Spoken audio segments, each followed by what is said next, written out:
నమస్కారం అందరికి. ఇప్పుడు మనం ఇంటర్మీడియట్ సెకండ్ ఇయర్ వాళ్ళకి యూనిట్ 12 గిఫ్ట్ ఫర్ క్రిస్మస్ అనే లెసన్ చూద్దాము. ఇది మనకు రాసిన ఆథర్ ఎవరంటే ఓ హెన్రీ. ఇతని యాక్చువల్ నేమ్ ఏంటంటే విలియం సిడ్నీ పోర్టర్. సో ఇతన్ని మనం ఓ హెన్రీ అని కూడా అనొచ్చు. మీకు ఎగ్జామ్ లో ఈ నేమ్ ఒకవేళ హార్డ్ అనిపిస్తే ఓ హెన్రీ అని రాయండి, ఏం ప్రాబ్లం లేదు. సో ఇతని బర్త్ ఎక్కడైందంటే 11th సెప్టెంబర్ 1862 లో అయింది, ఎక్కడ యుఎస్ లో. ఇతని డెత్ ఎప్పుడైందంట 5th జూన్ 1910 లో అయింది. ఎప్పుడు ఏజ్ 47 ఉన్నప్పుడు న్యూయార్క్ లో అయిందంట, యుఎస్ లో. ఇతను ఒక అమెరికన్ అంట. ఇంకా ఇతను రైటర్ అంట, షార్ట్ స్టోరీస్ రాస్తాడంట. ఇతని పెన్ నేమ్ ఓ హెన్రీ. ఇతను రాయండి ఎగ్జామ్ లో గుర్తుంటే, లేకపోతే ఇదన్నా రాయండి, రెండు రాసిన ప్రాబ్లం లేదు. సో ఇప్పుడు మనం దీని సమ్మరీ చూద్దాము, అంటే ఈ లెసన్ ఏంటిదని యాక్చువల్ గా చూద్దాము. సో మనకి ఇక్కడ ఏం అడుగుతున్నారు, ఈ లెసన్ లో మనకి టూ పీపుల్ ఉంటారు. సో నేను అవి ఇప్పుడే చెప్పేస్తాను, జిమ్ ఇంకా డెల్లా. సో ఇవి 2 క్యారెక్టర్స్ మనకి లెసన్ లో ఉండేది, జిమ్ ఇంకా డెల్లా. సో ఇక్కడ మనకి ఏం చెప్తున్నారు, Jim and Della were young married couple. So వీళ్ళంటే ఒక యంగ్ మ్యారీడ్ కపుల్ అంట. They were leading a very modest life. చాలా సింపుల్ లైఫ్ ని వాళ్ళు గడుపుతున్నారంట. Has Jim was earning only $20 a week.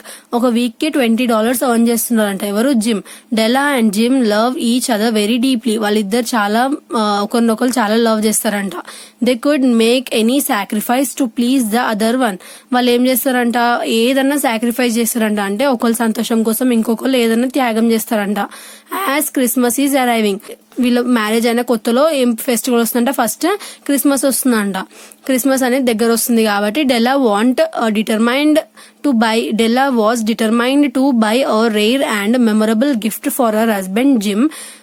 So Della ఏమనుకుందంట, నా హస్బెండ్ జిమ్ కోసం నేను ఏదైనా మంచి గిఫ్ట్ కొంటా క్రిస్మస్ కి అని అనుకుందంట.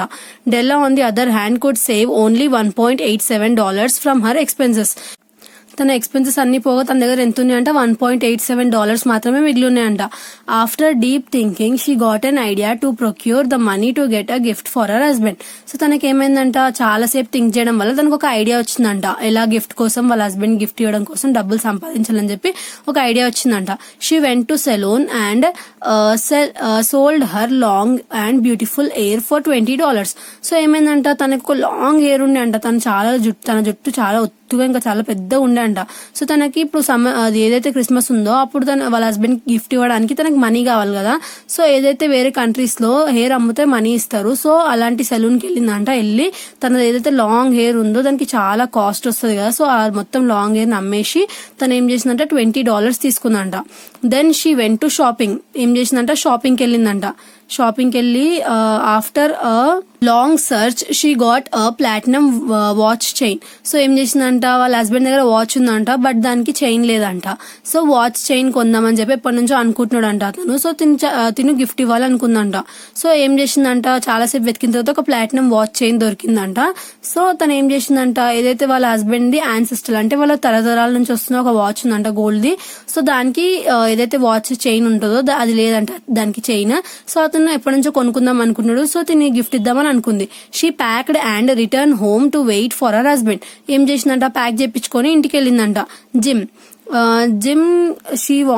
Also wanted to gift something special to his beloved wife. So ఏమనుకున్నంట జిమ్ కూడా, అరే నేను కూడా మా వైఫ్ కి, అంటే ఇంకా జిమ్ కి తెలియదు వాళ్ళ వైఫ్ గిఫ్ట్ కొన్నదని, బట్ అతని పాయింట్ ఆఫ్ వ్యూలో ఏమనుకుంటున్నాడంట, అరే నేను కూడా మా వైఫ్ కి గిఫ్ట్ ఇవ్వాలి కదా, ఫస్ట్ క్రిస్మస్ కదా, మా మ్యారేజ్ అయిన తర్వాత ఫస్ట్ ఫెస్టివల్ కదా, సో తనకి ఏదైనా మంచి గిఫ్ట్ ఇవ్వాలని చెప్పి జిమ్ కూడా అనుకుంటున్నాడంట. Della on the occasion of Christmas but he had no money. So అతనికి ఏంటంట, డెలాకి గిఫ్ట్ ఇవ్వాలనుకుంటున్నాడు, బట్ అతని దగ్గర మనీ లేవంట. సో ఈ sold his ancestral gold watch. ఏదైతే వాళ్ళ తరతరాల నుంచి వస్తున్న గోల్డ్ వాచ్ ఉందో దాన్ని అమ్మేసినాడంట. అమ్మేసి ఏం చేసి కొన్ని డేస్ ముందు ఎప్పుడైతే వాళ్ళు ఏదో షాప్ కి వెళ్తే అక్కడ డెల్లాకి కొన్ని కోమ్స్, తన జుట్టు అప్పుడు పెద్దగా ఉండగా, సో తనకి కొన్ని కోమ్స్ అంటే దువ్వెన్లు నచ్చినాయంట, ఐవరీవి. సో ఆ దువ్వెన్లు నాకు నచ్చినాయి అని చెప్పి అప్పుడు అడిగిందంట. సో అప్పుడు అతని దగ్గర మనీ లేక ఇప్పలేకపోయింది కదా. సో ఇప్పుడు అతను వాచ్ అమ్మేసిండు కాబట్టి ఇప్పుడు తన లాంగ్ హెయిర్ కి దువ్వుకోవడానికి నేను దువ్వెన్లు ఇప్పిస్తానని చెప్పి ఏదైతే ఆ వాచ్ ఉందో అది అమ్మేసి అతను ఐవరీవి కోమ్స్ కొనుక్కున్నాడంట. కొనుక్కొని they couldn't afford those combs because they were too expensive for them. So ఏంటంట, అప్పుడు ఆమె అడిగినప్పుడు అతని దగ్గర అంత డబ్బులు లేవు, ఎందుకంటే అవి చాలా ఎక్స్పెన్సివ్ కాబట్టి. బట్ ఇప్పుడు అతను ఏం చేసిందంటే, తను ఏదైతే అతను ఏదైతే గోల్డ్ వాచ్ ఉందో అది అమ్మేసి ఆ కోమ్స్ ని కొనుక్కొని తీసుకెళ్ళాడంట ఇంటికి. ఎవరి కోసం? ఆమె కోసం. తర్వాత ఏమైందంట, జిమ్ ఏం చేసిందంట, దాన్ని తీసుకొని వెళ్ళిండంట, ఇంటికి రిటర్న్ వెళ్ళిండంట. వెళ్ళిన తర్వాత చాలా ఎక్సైటెడ్ గా ఉండంట ఆమెకు ఆ గిఫ్ట్ ఇవ్వడం. ఎందుకంటే తను ఒక రోజు అడిగింది, బట్ ఆయన ఇవ్వలేకపోయిండు. ఇప్పుడు ఇస్తున్నాడు కదా, సో చాలా హ్యాపీగా ఉన్నాడంట ఆ ఎక్సైట్మెంట్ తనలో చూడాలని చెప్పి. As Jim entered in to his home, so Jim అనే వ్యక్తి ఇంట్లోకి ఎంటర్ అయిన తర్వాత Della appeared before him. Della ఏంటంటే తన ముందుకు వచ్చిందంట. He was shocked to see her new look and before he said something Della requested him not to hate her look. So వెళ్ళిండంట. ఇంట్లోకి వెళ్ళంగానే చాలా ఎక్సైటెడ్ గా ఉండే కదా, ఇంట్లోకి వెళ్ళంగానే డెల్లా ముందుకు వచ్చిందంట. వచ్చినాక చూడంగానే షాక్ అయిందంట. ఏంటి తిని ఇలా ఉంది అంటే న్యూ లుక్ ని చూసి షాక్ అయిందంట. అవ్వగానే అతను ఏదో అనే ముందే డెల్లా ఏమన్నదంట, ప్లీజ్ నా ముఖంని చూసి నన్ను హేట్ చేయకు అని చెప్పి చెప్తుందంట. చెప్పగానే Della told gym that she had sold her hair to buy Christmas gift. నేను నీ కోసం క్రిస్మస్ గిఫ్ట్ కొనడానికి నా జుట్టు అమ్మేసిన అని చెప్పి చెప్పిందంట. ఎవరు? డెల్లా. ఎవరితోని? జిమ్ తోని. She had no other way to gift him a gift.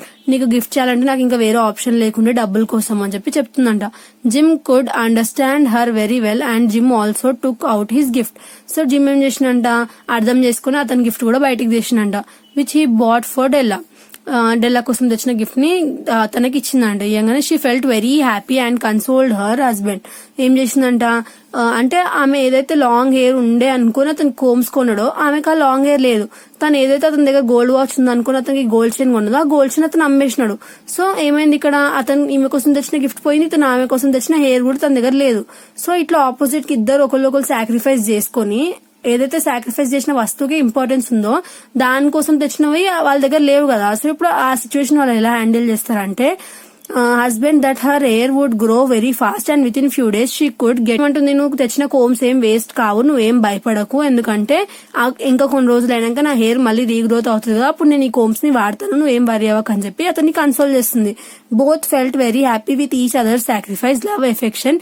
They celebrated Christmas merely. So ఇక్కడ మనకి ఏంటి స్టోరీ, 2 యంగ్ మ్యారీడ్ కపుల్ ఉండే. సో వాళ్ళిద్దరు ఏం చేసినారంటే, వాళ్ళ మ్యారేజ్ తర్వాత వచ్చే ఫస్ట్ ఫెస్టివల్ క్రిస్మస్ ఉంది. సో వాళ్ళిద్దరికి ఒకళ్ళు గిఫ్ట్ ఇచ్చుకోవాలనుకున్నారు. సో ఏం చేసినారు, తనేమో తన లాంగ్ హెయిర్ అమ్మి అతని కోసం గోల్డ్ వాచ్ కి చైన్ తీసుకొచ్చింది. తర్వాత ఏంది, ఆయననేమో అతను గోల్డ్ వాచ్ అమ్మేసి తన కోసం కోమ్స్ కొన్నాడు. తర్వాత ఇంటికి వచ్చి చూసేసరికి తనకి హెయిర్ లేదు, ఇతని దగ్గరేమో గోల్డ్ వాచ్ లేదు. సో వాళ్ళిద్దరు డిసప్పాయింట్మెంట్ అవి రెండు పడేసి అట్లా ఏం చేయలేదు. నా హెయిర్ రీగ్రోత్ అయినాక నేను ఆ కోమ్స్ వాడతాను, తర్వాత మనం మంచి సెటిల్ అయినాక నీ గోల్డ్ వాచ్ కూడా మళ్ళీ కొనుక్కుందాము అని చెప్పి వాళ్ళిద్దరు అట్లా కాంప్రమైజ్ అయ్యి వాళ్ళిద్దరు సాక్రిఫైస్ కి వాళ్ళిద్దరు చాలా ప్రౌడ్ గా ఫీల్ అయ్యి ఇద్దరు హ్యాపీగా ఉంటున్నారంట. ఎటువంటి ఫైట్స్ చేసుకోలేదు. ఇంకా తను ఏదైతే హెయిర్ కట్ చేసుకుందో ఆ లుక్ తో ఏం డిసప్పాయింట్ అవ్వలేదు.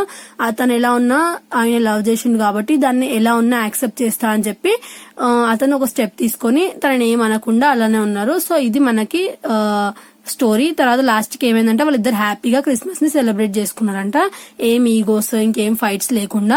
సో ఇది మనకి గిఫ్ట్ ఫర్ క్రిస్మస్. అంటే ఇక్కడ మనకి ఏం చెప్పబడుతుంది అంటే, ఏదైతే వాళ్ళ తరతరాల నుంచి వస్తున్న గోల్డ్ వాచ్ ఉందో వాళ్ళ వైఫ్ మీద ఎంత లవ్ ఉంటే అతను అది అమ్మేస్తాడు.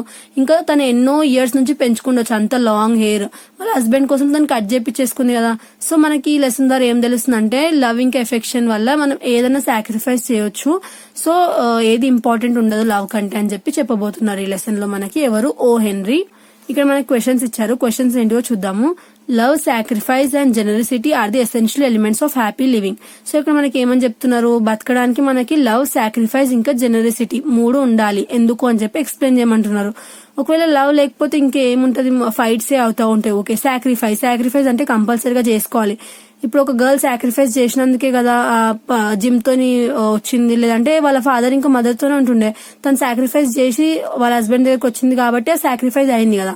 సో సాక్రిఫైస్ కంపల్సరీగా ఉంటది. తర్వాత జెనరసిటీ అంటే కాంప్రమైజ్ అవ్వాలి మంచిగా. సో ఇవి 3 ఇంపార్టెంట్ చాలా లైఫ్ లో. Analyse the character of Della ఎలాంటి వ్యక్తి అని అడుగుతున్నారు. తర్వాత జిమ్ ఎలాంటి వ్యక్తి అని అడుగుతున్నారు. A gift for Christmas is an example of O Henry comic irony. అంటే ఏదైతే మనకి ఏ గిఫ్ట్ ఫర్ క్రిస్మస్ ఉందో దాంట్లో ఏం ట్విస్ట్ ఉంది, ఎలా ఉంది అని చెప్పి లెసన్ ఎక్స్ప్లెయిన్ చేయమంటున్నారు, షార్ట్ స్టోరీని. సో ఇది ఎక్స్ప్లెయిన్ చేయాలి. ఫస్ట్ రిఫరెన్స్, కాంటెక్స్ట్, తర్వాత ఎక్స్ప్లెనేషన్, కన్క్లూజన్ రాయాలి. సో ఇది మనకి ఏ గిఫ్ట్ ఫర్ క్రిస్మస్. నెక్స్ట్ వీడియోలో నెక్స్ట్ యూనిట్ చూద్దాము. Thanks for watching. ఏమైనా డౌట్స్ ఉంటే కామెంట్ చేయండి.